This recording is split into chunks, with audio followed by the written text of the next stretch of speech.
Hello बच्चों, let us read this question. This question says, which of the following has maximum CH bond distance? और हमारे options हैं, option A C6H5Cl, option B C2H4, option C C2H4Cl2, option D C2H2. सो इस question को solve करने के लिए हमें जो की कंसेप्ट रिक्वायर्ड है वो है कॉन्सेप्ट ऑफ बॉन्ड डिस्टेंस, या जिसे हम बॉन्ड लेंथ भी बोलते हैं, एंड परसेंट एस कैरेक्टर. सो जिस बॉन्ड में जितना ज़्यादा परसेंट एस कैरेक्टर होगा उसका जो बॉन्ड डिस्टेंस है वो उतना ही कम होगा. ऐसा इसलिए क्योंकि जितना ज़्यादा परसेंट एस कैरेक्टर होगा उतना ज़्यादा इलेक्ट्रॉन्स क्लोजली बॉन्डेड होंगे एक दूसरे से, जिसके कारण जो बॉन्ड डिस्टेंस है वो कम हो जाएगा.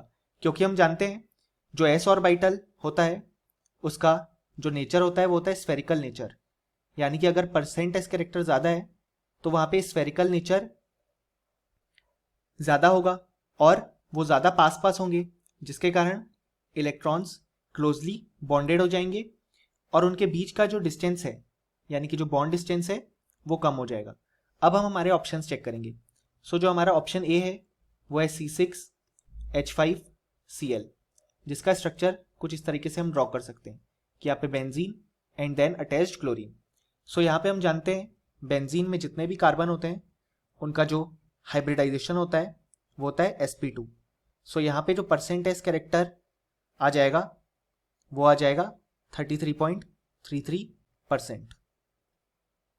और हम जानते हैं कि जो बेंजीन पार्ट है उसमें इस तरीके के रेजोनेटिंग स्ट्रक्चर्स होते हैं, यानी कि अगर हम बेंजीन को ड्रॉ कर रहे हैं तो उसके इस तरीके से रेजोनेटिंग स्ट्रक्चर्स होते हैं और जो उसका हाइब्रिड होता है वो कुछ इस तरीके से फॉर्म होता है. यानी कि हम बोल सकते हैं इस मॉलिक्यूल में partial double bond character present होगा. और यहाँ पे जो परसेंट एस कैरेक्टर है वो हमने देखा कि है 33.33%.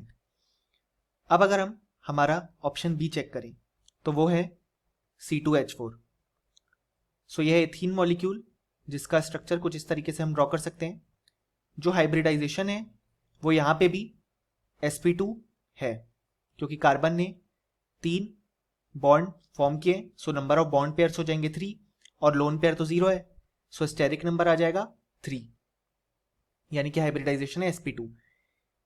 ऑल्दो यहाँ पे भी हाइब्रिडाइजेशन है sp2 और परसेंट एस कैरेक्टर जो आएगा वो आएगा 33.33%, लेकिन यहाँ पे प्योर डबल बॉन्ड्स प्रेजेंट है, जैसा कि हमारे ऊपर वाले मॉलिक्यूल में जो अलग था कि partial double bond character present था. अब अगर हम हमारा ऑप्शन सी चेक करें तो वो है C2H4Cl2.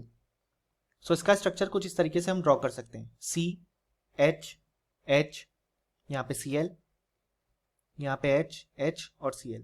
सो यहाँ पे हम देख सकते हैं कि जो कार्बन का हाइब्रिडाइजेशन आएगा वो आएगा sp3 क्योंकि कार्बन ने 4 बॉन्ड फॉर्म किए. So number of bond pairs हो जाएंगे 4 और लोन पेयर है 0, सो स्टेरिक नंबर आ जाएगा 4.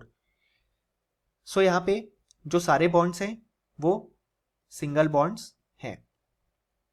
अगर हम यहाँ पे परसेंटेज एस कैरेक्टर देखें तो वो हम देख सकते हैं कि जो परसेंटेज एस कैरेक्टर आएगा वो आएगा 25%. नेक्स्ट अगर हम ऑप्शन डी देखें तो वो है C2H2, यानी कि इथाइन मॉलिक्यूल जिसका स्ट्रक्चर हम कुछ इस तरीके से ड्रॉ कर सकते हैं. सो यहाँ पे जो कार्बन का हाइब्रिडाइजेशन है वो है sp. ऐसा इसलिए क्योंकि कार्बन ने यहाँ पे 1 और 2 बॉन्ड पेयर फॉर्म किए. सो स्टेरिक नंबर हो जाएगा 2 क्योंकि लोन पेयर है 0. सो यहाँ पे अगर हम परसेंटेज एस कैरेक्टर देखें तो जो परसेंटेज एस कैरेक्टर यहाँ पे आ रहा है वो है 50%. यानी कि अब हम हमारे सारे ऑप्शंस को कंपेयर करें तो हमें निकालना है मैक्सिमम CH बॉन्ड डिस्टेंस. सो जो मैक्सिमम CH बॉन्ड डिस्टेंस होगा वो हम देख सकते हैं उसके लिए होगा जिसके लिए जो परसेंटेज कैरेक्टर है वो सबसे कम है, क्योंकि हमने परसेंटेज कैरेक्टर और बॉन्ड डिस्टेंस का रिलेशन अभी देखा।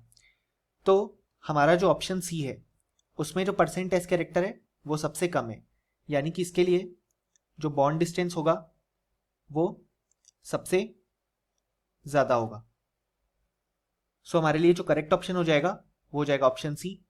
और फाइनली हमें लिख भी सकते हैं कि इस क्वेश्चन का जो करेक्ट आंसर है वो है option C. Hope you understood it well. Best of luck.